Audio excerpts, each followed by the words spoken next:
Hi everyone, welcome to Rochi Talks. This is your very own career podcast. Today I have a very special guest with me, Deanna Harner. If you remember, I went to the Change conference in Ohio a couple of weeks ago. That's where I heard Deanna speak. She gave a panel talk about the future of supply chain and the future of industry.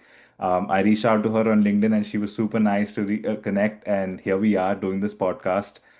She has had an amazing career, and I don't want to talk about it. I would let her speak. Like, welcome to the show, Deanna.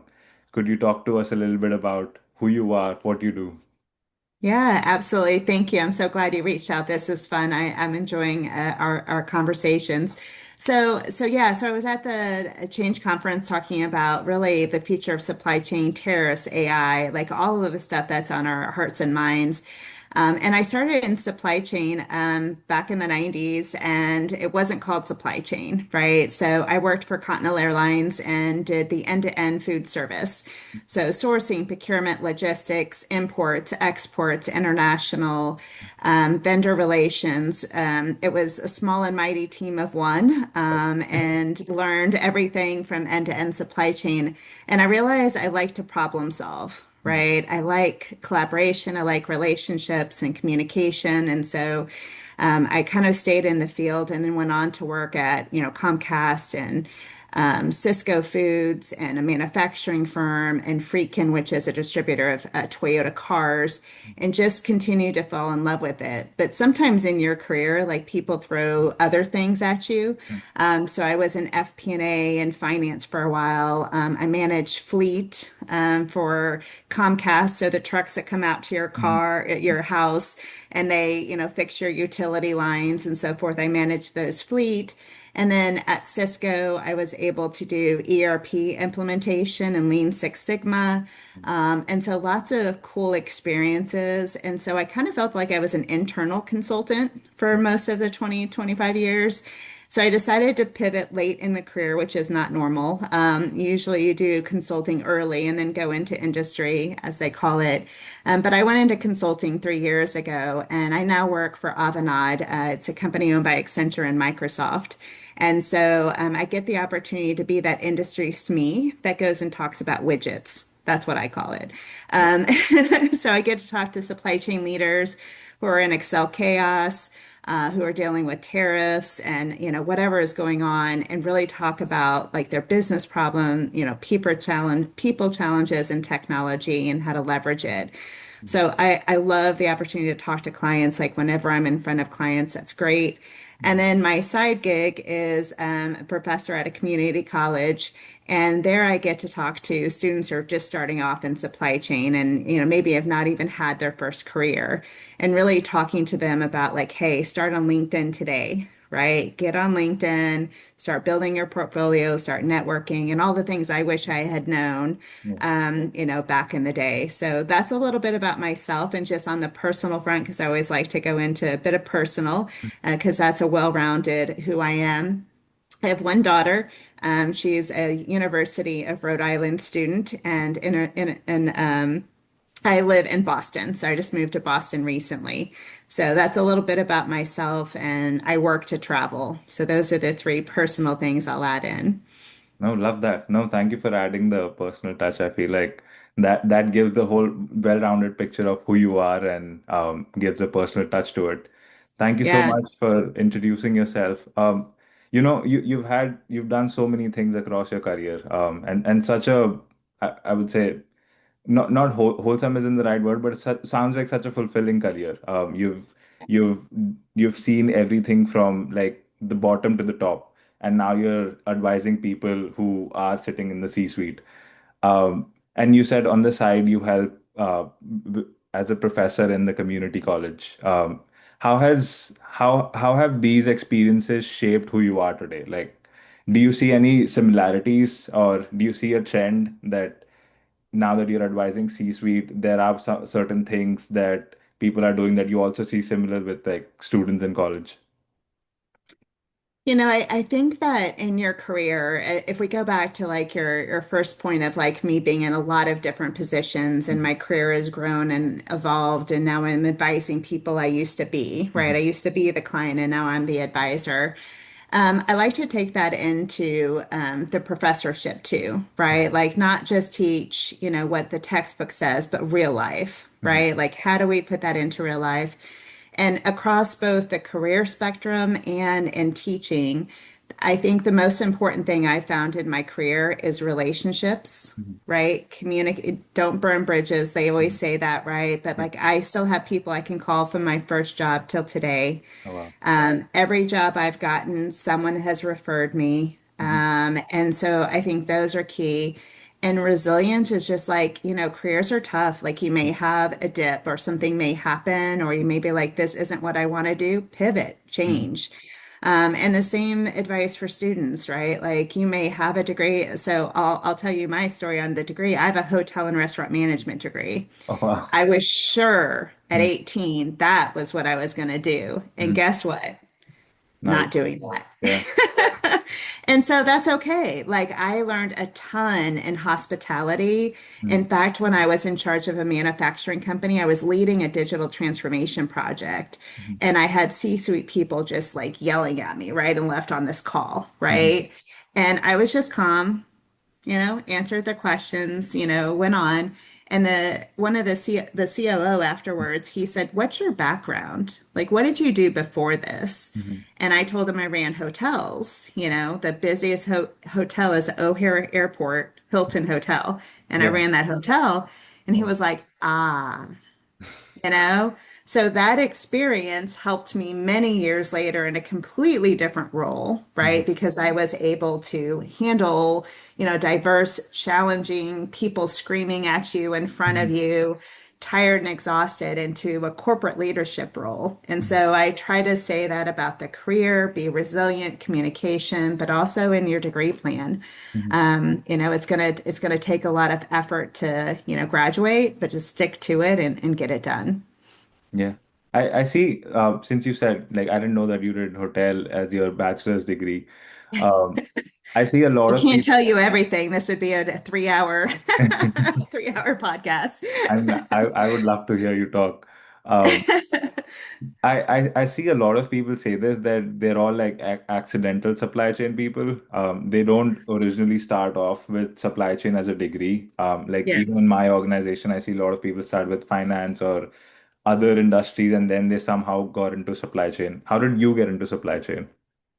Yeah, so after I left hotels, Hmm. I left hotels and I went to work for Continental Airlines for the executive chef. Hmm. And my role, like I mentioned, was to find food product, to source the product, to procure the product, to do the logistics to get to the product to our global catering facilities, Hmm. and then to make sure that we get the quality of product we want, Hmm. right? And vendor relationships, quality, all of that stuff. So that's supply chain. Hmm. But it wasn't called supply chain, Yeah. right? That term did not exist. And so I just then, you started continuing to do that type of role in different companies and so forth. And when it became supply chain, I was like, yeah, I like that, Yeah. right? I like the end-to-end complexity. Like you could be in any of the phases of supply chain from source to logistics and like it is always a challenge. There's always something to do, Hmm. right? Like if you like the opportunity to problem solve, be analytical, Hmm. have collaboration and relationships, supply chains for you. Hmm. And so not everyone likes that though, right? Some people want a different type of day to day, right? They want to know Yeah. what's going to happen today. Hmm. You can't know what's going to happen in supply chain. COVID and tariffs are two great examples, right? Like we didn't know that. Those are big examples, but those are examples of what happens on the day to day. So I didn't get into it. It wasn't even a degree plan at the time. And so I think that I just fell in love with the work Hmm. and was like, this fits my personality and what I enjoy doing. I see. Yeah, I think I agree with what you said. Like it is very dynamic, and I also didn't start off with supply chain. Like even though I'm like very 7 months into my career, my Yeah. first major was mechanical engineering, and that's when COVID happened. Like I started in 2020, and my mom's Yeah. a doctor. I saw like how hard it was to like let alone food and vegetables, but like medical equipment from other parts of the world, it was very hard to get, and I Yeah. found that super interesting. And here we are talking about supply chain. Again, if you had asked your 18-year-old self, like, would you be doing this? That self would probably be like, mm-mm, Yeah. No, no right? way. No way this And will now you happen. love it. You're doing a podcast on it. And you're like, Yeah. no, I like this. Yeah, Yeah. absolutely. I wanted to ask, since you've held multiple roles, and now like right from execution, which is like hands-on that you were doing, and now you're more on the strategy side. Yep. How are they different, and how do you balance both? Like how do you balance big picture strategy versus day-to-day execution? Yeah. Well, even when I was in an industry role, so my last role at a manufacturing company, I had two roles there. I was a director of supply chain, kind of setting up a center of excellence, looking at people and process and technology across end-to-end supply chain and how we could do things better, Mhm. setting up S&OP and so forth. And Mhm. there were some times I was very tactical. So when we were doing a new metric around on time and full, Mhm. I was talking to plants and delivery drivers at the plants, and like it was extremely tactical. It was like, what field in Oracle has Yeah. this date, right? So we can build out the metric and make sure we're measuring this correctly.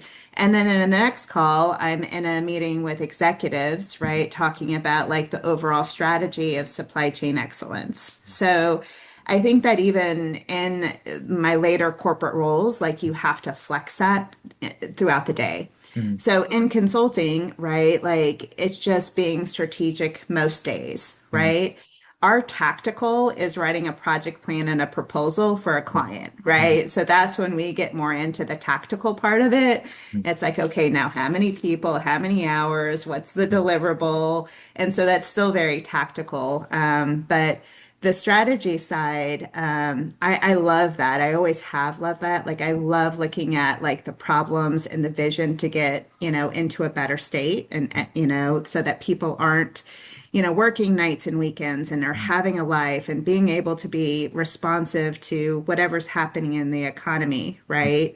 And it doesn't mean like you're never going to work a night or weekend, but if Mhm. it's every night and every weekend, like those are opportunities to look at strategy and leverage technology and see how we can get you that time back. Because as I say, like all of these digital transformations that have happened throughout my career, like it's not about replacing people, it's about letting them do what they do better, Mhm. right? So I could be very tactical all day long, Mhm. but you're not using the best part of Deanna, Okay. right?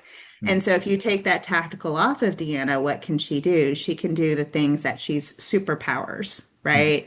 So I like talking to leaders in the strategy side about like, what are your people doing today? What would you like them doing? And Mhm. then how can we get them there, right? It's not about letting people go. It's more about upskilling, Yeah. right? And giving people the opportunity and time to use those skills. Got it. So like play to your strength and rather than Yeah. go. Yeah. Like I was an analyst right after I got my MBA. Mhm. I went into a financial analyst. It was really a supply chain analyst role, Mhm. right? And it was day to day like Excel sheets, Okay. right? And I'm very analytical, but day to day Excel sheets is a bit too much for me. Mhm. And so it's like that's not my superpower, right? So I can do it, but that's not what you want me doing every day. So I think it's really important if we're talking about recent college grads, right? As Mhm. one of the people watching this podcast, Mhm. like be really clear on what you like to do and what your strengths is and what fills your cup. Mhm. And if sitting at an Excel sheet all day, like, trying to figure out formulas is not it, then don't have a job that's 80% of your work, Yeah. right? Like find a different area in supply chain that allows you to use what really fills your cup Mhm. because then you're going to excel in your role, Yeah. right? A lot easier and with less mental fatigue Mhm. than if you're trying to excel in your career, but you're doing something that just isn't your strength. Yeah. Yeah, I think that's super important. Like, I think a lot of people, I know in today's time and age, everyone's like, oh, having a job is better than having a job that you don't like. But I think it is like after a certain point, you do start feeling like I'm not enjoying this. Why am I here? And there's no purpose. I get that.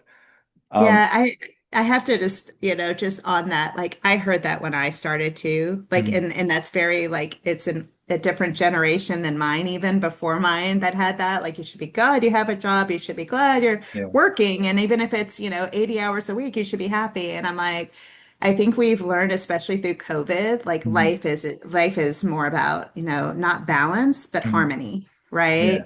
And figuring it out. And when you first start your first job, you may Hmm. be working a lot because you've got to figure out the naming conventions they Hmm. use. Like when you started at Microsoft, right? There's words that Yeah. they use at Microsoft that they don't teach you in school, or they Mhm. wouldn't teach you at SAP if you were there first. Yeah. And so, like, you're going to spend more time at work. But after you've been in your role a couple of years, hopefully you can spend more time on, hey, what is my hobbies? What do I enjoy doing? What's going to further my career for the next step? And so I think that that's really important to, like, yes, okay, we all need to work for a paycheck, Yeah. most of us, 90% of us. But the rest should really be about, like you said, finding that place that you can actually wake up on Monday and be like, wow, this is going to be a good week, you Yeah. know? Yeah. I think that's I rarely hear people say that, oh, it's Monday. I'm so excited to go to work. It's always like, oh no, it's Monday. Why am I here? Well, I But think we probably all feel that way. But what I heard recently is somebody said that the week is made up of 4 Mondays and 1 Friday. And if oh, that's how you feel about your job, please look for another one. that that's such an interesting way to put it. 4 Mondays and 1 Friday. Live Right? in Like one if you Friday. feel that about your job, it's probably like we were talking about, it's not the best fit for your superpowers. So Yeah. anyway, No, I think I'll always refer to that now. For if you like, whenever I'm talking to students, I'll always say, do you feel like it's 4 Mondays and 1 Friday? you're not doing what you should be doing. Yeah. Yeah, absolutely. Yeah. Now that we're talking about students, you shared like, pick your passion, and if data analysis is not something you want to do, and if like that's just an example, and if you have an analytical role, maybe that's not the right fit. You have been in the industry for so long, you've seen it evolve. What changes do you think, and I know you've spoken at Change also about this. How do you see the industry evolving in the next 5 years? Or someone who's today a freshman, they'll graduate like 4 years later. How should they prepare for the industry? Yeah, so there's a couple of things that will not go away. Mm. It's your ability to be proactive, Mhm. right? Curious, Mhm. right? And also, so proactive and curious, but also just like passionate about what you do. You Mhm. described that. But what isn't going to go away, what is going to go away is some of the manual tasks we do today, Mhm. right? So when I talk to students about what I would do to prepare, is like make sure that your soft skills Mhm. are, you know what they are, you know what your strengths are, and you're leaning into those strengths. So that's on the soft skills side. Those are going to be with you no matter what you do. Mhm. And on the more technical, like what you need to do the job and get the job in 4 years and how is that changing? Of course, AI is what everyone talks about. Mhm. But the number one tool in supply chain that's used at every company is Mhm. Excel. Yeah, you can't get rid of it. So Yeah. when, we both partner with, Microsoft in Mhm. different ways, right? So like I know that's, but it is their number one tool that's used in supply chain is Excel. And it's not bad, right? There's definitely some times that, and I don't think it will ever go away. Like there's definitely some use of Excel that makes sense to use Excel. So what I would tell students and to prepare for 4 years, considering today we're in Excel chaos a lot and AI is a world of the future, Mhm. I recommend three things that they do. Beyond taking your coursework, get certified on Microsoft Excel, Mhm. Power Query, Yeah. Power BI, and look at a program with a large university that has prompting and AI. So AI prompting, that's the skill of the future, Mhm. right? So I don't think Excel and BI are going away. And Mhm. I think AI is coming. And so if you have the balance of both of those coming out into college, with your college experience, your internships, your referrals from your professors, the experiences that you've had through your college days, and you have those three things, Mhm. and you go in on day one, and you may not know every word they're talking about, right? You may not know exactly how to do your job yet, but your boss gives you an Excel sheet, Mhm. right? and you're able to turn that process that used to take someone 40 hours Mhm. into 4 hours, right? And maybe doing Excel, a BI, or a Copilot agent, Yeah. and you go to your boss 1 month in with that transformation, like that is going to be where you need to be in 5 years.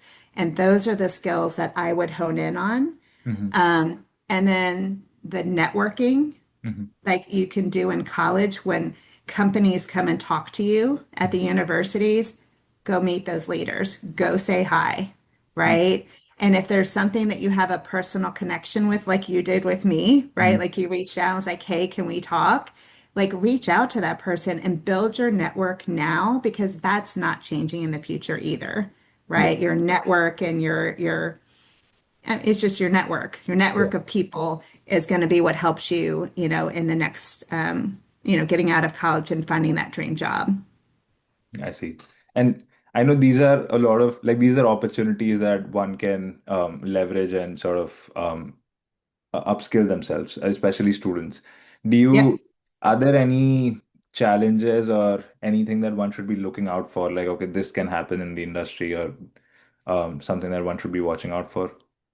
Yeah. So what we've learned in the last, since COVID Hmm. is there will be an economic disruptor and Hmm. it will like impact supply chain.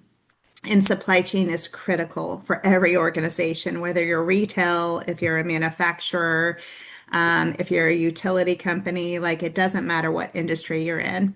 And so, because that is so important, the key to being resilient in supply chain and being able to react fast, Hmm. because we know these things are going to continue. We don't know what the next one is called, Yeah. right? Yeah. Because if we did, it wouldn't be a problem. We'd already Yeah. have teams working, tiger teams working to prevent that. Hmm. And so, really, what you need to be able to do is react quick, Hmm. respond quick, Hmm. right? In whatever role you have. And so those things that I just described are what's going to help you when that next thing happens in supply chain. It's guaranteed. When it happens and exactly what it is not, but both of those challenges are solved with data analytics and insights Hmm. and better decision making, right? So during COVID, the faster you could respond, Hmm. right? And buying the right inventory, but not too much, Hmm. right?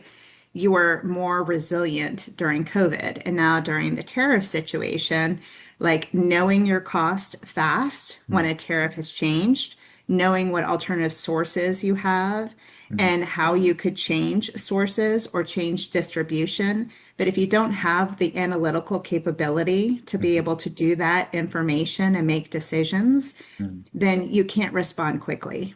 And that's why 9 months into, tariffs, companies are, very much limiting hiring, limiting spending because they still haven't figured out how to do it. Again, go back to Excel, Hmm. right? Yeah. If you're doing everything in 12 Excel sheets with 100 tabs, Mhm. that's That's not easy to make a decision off of, right? Especially if it changes on a minute by minute, basis, Mhm. which these economic disruptors do. COVID did. We're Mhm. open, we're closed, we're open, we're Yeah. closed, Yeah. right? And so all of those two examples to me are similar. And as a supply chain professional, the way we prepare for that Mhm. is we have the skills and we work towards knowing that resilience is getting data and insights and being quick with actions that we can take. So if you call me tomorrow and you're like, hey, this supplier is shutting down, Mhm. I can tomorrow tell you three options to limit our exposure with that supplier. If it takes me 4 weeks To figure that to out. give you that, Mhm. an opportunity, right? Mhm. Got it. Yeah, so as adaptability is like a big thing. Make sure that you adapt quickly with all the changes. But you have to build the process, the Mhm. people in the process, and that have technology, right? That Yeah. leverages all of that. So, yes, adaptability as a person, but Mhm. also adaptability as a process that you put in for your role, right? Yeah. Because if you don't have it, even if I'm an adaptable person, but I have 100 Excel sheets, Mhm. I'm What? not going to be Yeah. quick. Yeah. So not just you, like the entire organization needs to like adapt quickly and have the systems and processes ready so that if And any. how can you, as a student, as a Mhm, graduate or a graduate in 4 years, right? mhm, Like, how can you be prepared when that happens? It may not be your first year out of college. mhm, It may happen in your second year, but when you in that first year and you see those problems that are mhm. not going to allow you to be adaptable, right, in Yeah, your role, make them adaptable, yeah. right? Mhm, Get them ready.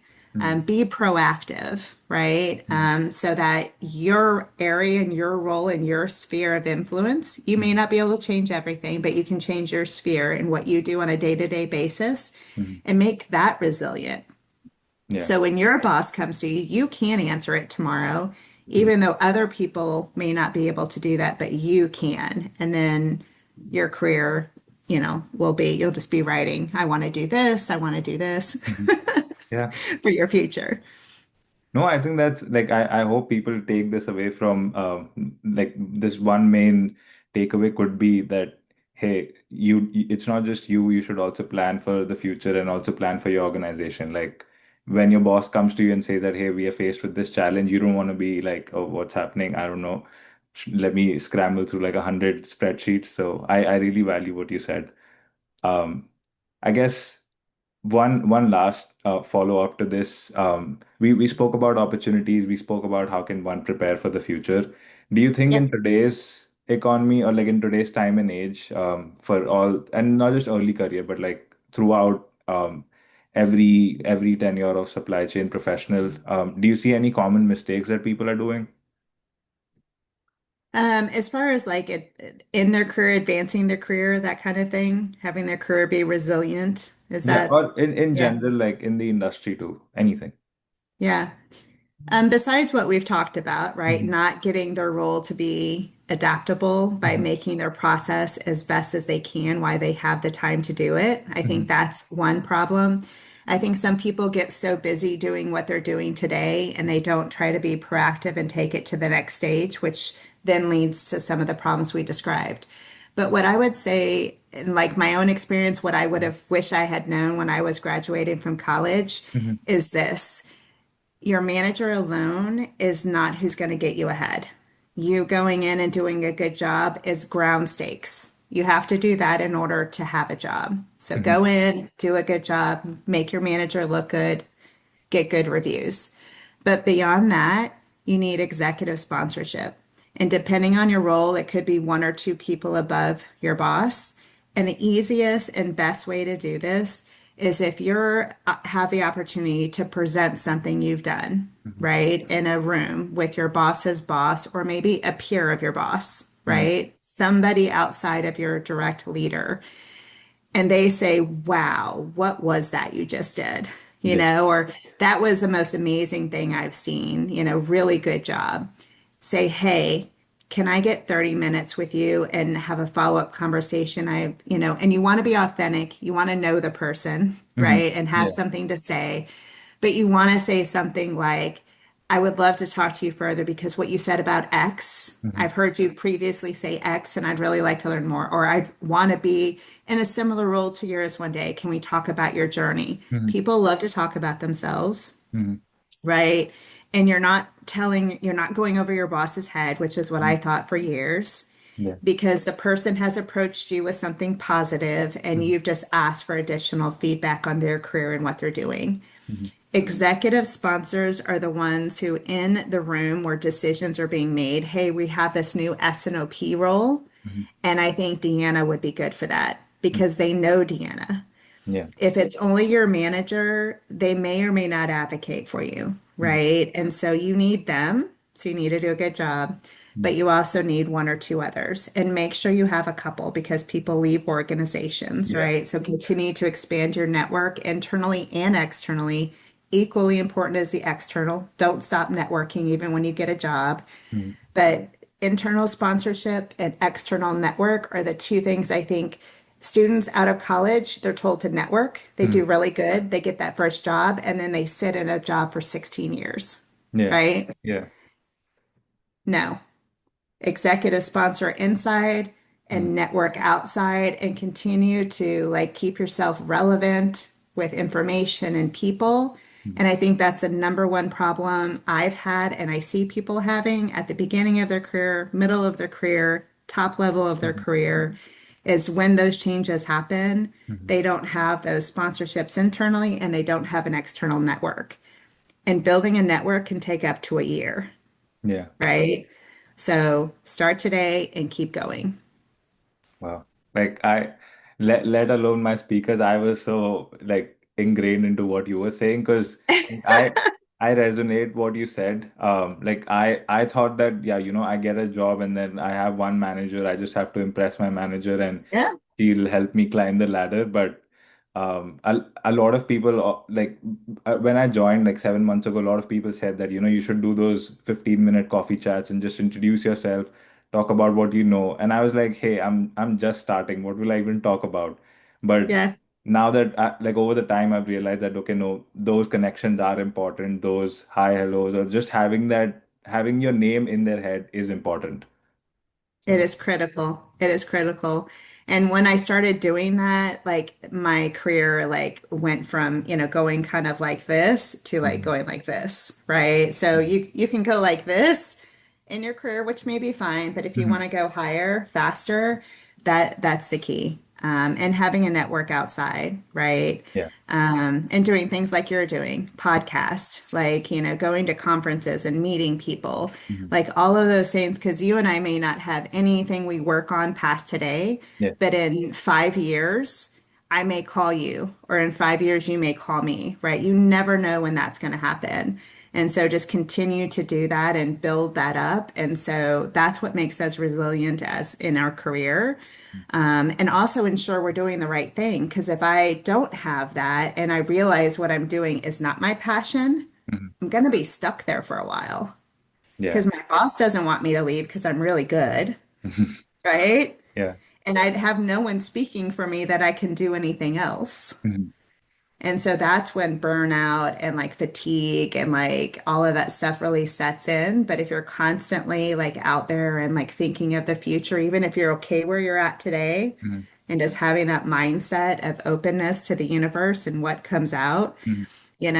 that's when change happens. So I'm glad you already see it, right? Like Oh yeah. having those opportunities and not just really, I mean, you have to like again, like you and I both said, ground state Mhm. is your boss and doing a good job. Mhm.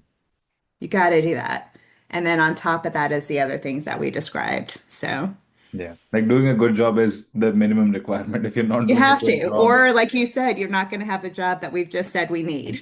yeah. No, so like we wouldn't be even having a career conversation if you don't do that, right? There Yeah. is no career if you don't do a good job. Yeah. There's no So, career side. yeah. No, that was super helpful. I just have like two last quick questions. And this is more so for you. Yeah, If you were absolutely. not doing supply chain today, what do you think you'd be doing? Yeah, so what I'm looking for in the future really is I want to do more speaking like I did at Change. I Mhm. love that. And I love, being with students and younger folks in their career and really helping them, guide them with my own experience. My friend calls it trauma repackaged. But I'm sure there's a different word for it as well. But it's basically taking that experience and expertise and trying to help someone else, right? So they can have a faster an easier time in their career. So those are kind of my two passion points. So I'm looking at really, how do I, kind of take my career and my experiences and do more speaking and more writing. Had an article published in Inbound Logistics recently, which was a great accomplishment. And how do I just keep doing that? Mhm. Because I get a lot of fulfillment out of that outside of my day-to-day job, Mhm. right? So those are some of the things that I'm looking forward to just continue to do in the future. And I think, being an adjunct professor and really like keeping your head to the ground of what like the, newer generation or the folks going through college or like asking and learning and needing and helping them is also a great thing that I want to continue. So it's those two paths plus just being able to continue to help clients. So, but that's supply chain. So the non-supply chain thing is really the thought leadership, Mhm. speaking, and really mentoring and helping and sponsoring others. I see. And if let's say once this podcast is published, how can someone reach out to if they want to say like, hey, I learned a lot from this podcast. Would love to hear more of you talk. Yeah, so you can put it maybe the QR code, Mhm. but the coffee chat on YouTube. So I post, videos and so forth just about work and life and, how to have a good mindset. And then also just about like career and things that are happening. Mhm. So if you go to LinkedIn, Deanna Harner on LinkedIn, and then my blog is Coffee Chat blog. And so those are really where I keep everything updated of what I'm doing and where I'm going. And I love to connect with people. I typically don't say no. And so, I love to help others in their career because I think we all help each other out and we all get up the ladder together. Yeah. No, I love that. For all our viewers, go to Coffee Chat to get a coffee chat with Diana. Exactly, exactly. Yeah. And one last question, like I ask all of my guests, if there's one thing you want people to take away, like be it anyone, early career, experienced professional from this podcast, or from your life journey, what would that be? I think the biggest thing for me that I've learned is like find out your superpower. Hmm. Right? Like it wasn't until 2 years ago that I found what my superpower was and realized it and owned it Hmm. and like was like center of everything I do. And mine is connecting, right? Whether we're talking about, supply chain or personal. So find out what that superpower is and like own it and be proud of it and lead with it. And I think that that's the one thing, like, besides everything else we talked about networking and sponsorship and all of that stuff, like, for me, it's about putting the right people around you who fill up your cup and help you. And you do the same for them, right? Like it's not a one-way street, right? If you're filling my cup up, I'm filling your cup up, right? And we're helping each other. It may not be in the exact same way. Like maybe you're extremely good at fixing cars, right? And I have a car that keeps breaking down. And maybe I have a really good career and you want to mimic my career and I help you on career advice. And so it's really like finding what your superpower is and knowing it and owning it and living it. I see. Yeah, that's like I think a lot of people they get so busy in like building the career and in today's time and age, like the hustle mindset, they forget to like reflect and see what are my strengths, what are my superpowers. So I love that you said. Yeah. Do you know what yours is? To I put think you I'm on the still spot? I think I'm still figuring it out. Maybe it could be that I want to do something in the media space, but as of now, I think it's just doing my day-to-day work and getting to know more people like yourself. And maybe connector, like maybe that's a passion of yours is, connecting as well. But, I think that you want to give back to others, Mhm. right? Like, and that fills up your cup and like you want to do that. And so when you figure that out, it's like the guiding principle for life, right? Both inside and outside of your career. A good way to find out is ask three people who know you well. Okay. Like ask a really good friend, ask a colleague who's worked with you, and ask maybe a family member. And if all three of them kind of lean towards the same type of thing, Mhm. then that's like your superpower. So that's how I kind of figured it out, right? Like I Oh, had a conversation and somebody was like, "This is your superpower." And I'm like, "Really?" yeah. And then I asked some others and they were like, "Duh, yeah, that's your Yeah. superpower." So I recommend that to everybody. Like if you don't know, which I think is common, like I said, I just figured mine out 2 years ago, Mhm. right? It's like ask people and see what they say. Not everyone's going to tell you what your superpower is. Maybe they're a little cranky. Yeah. So, weed those out Choose and the lean into audience the ones wisely. that feel. Yeah, right. Got it. So, No, but thank you so much. I appreciate any, you reaching out to me and connecting with me from Change. It was a great time talking to you. yeah, no, thank you so much for taking out the time and for sharing this wisdom with us. It was a pleasure having you and looking forward to having this podcast published. Okay, awesome. Well, everyone, I look forward to having coffee chats. Take care. Yeah, thank you.